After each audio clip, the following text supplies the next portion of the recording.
বিশ্ববিদ্যালয় 11তম সমাৱৰ্তন আৰু এই সমাৱৰ্তনত উপস্থিত থাকি অত্যন্ত আনন্দ অনুভৱ কৰিছোঁ। অসমৰ মহামহিম ৰাজ্যপাল ডাঙৰীয়াৰ হাতেৰে এই সমাৱৰ্তন অনুষ্ঠানত এই বছৰ ডিগ্ৰী পোৱাসকলক সুন্দৰভাৱে ডিগ্ৰী প্ৰদান কৰা হ'ল আৰু এয়া এটা অত্যন্ত আনন্দৰ মুহূৰ্ত। আৰু ডাউনটাউন বিশ্ববিদ্যালয়ে যোৱা 11টা বছৰে ৰাষ্ট্ৰৰ সেৱাত বা শিক্ষা জগতখনত যি ধৰণৰ অৰিহণা যোগালে সি সঁচাকৈ অতুলনীয়, প্ৰশংসনীয়।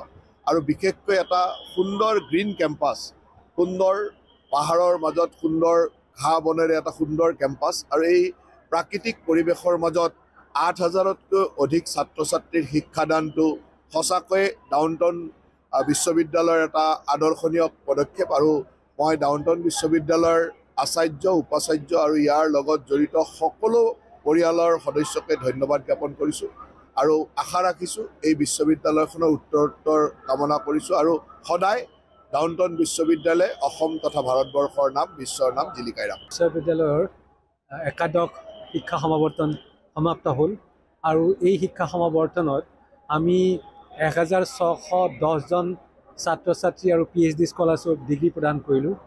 অসমৰ মাননীয় ৰাজ্যপাল, অসমৰ মাননীয় কেবিনেট মন্ত্ৰী তেখেতসকলে আমাৰ মাজত থাকি যথেষ্ট আমাক উৎসাহিত কৰিলে আৰু বিশেষকৈ অসম ডাউনটাউন বিশ্ববিদ্যালয়ৰ মানে গৌৰৱৰ বিষয় এইটোৱেই যে আমাৰ আজি গোটেই পৃথিৱীৰ 13খন দেশৰ ছাত্ৰ ছাত্ৰী শিক্ষা প্ৰদান কৰি আছে আৰু তেওঁলোকৰ বুজন সংখ্যক আমাৰ মাজত উপস্থিত আছিলে।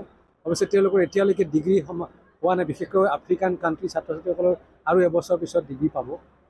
আৰু এই বিশ্ববিদ্যালয়খনৰ যিটো মানে যাত্ৰা, শিক্ষাৰ যিটো যাত্ৰা, আমি দুপৰে আগবাঢ়ি যাবলৈ চেষ্টা কৰিছোঁ।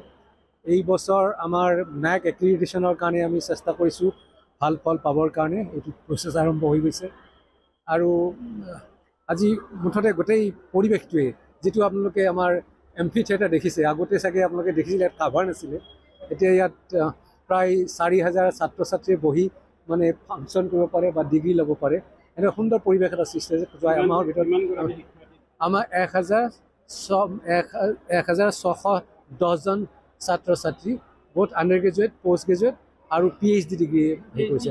আমি 26জন PhD স্কলাৰশ্বিপক আজি ডিগ্ৰী প্ৰদান কৰিলোঁ।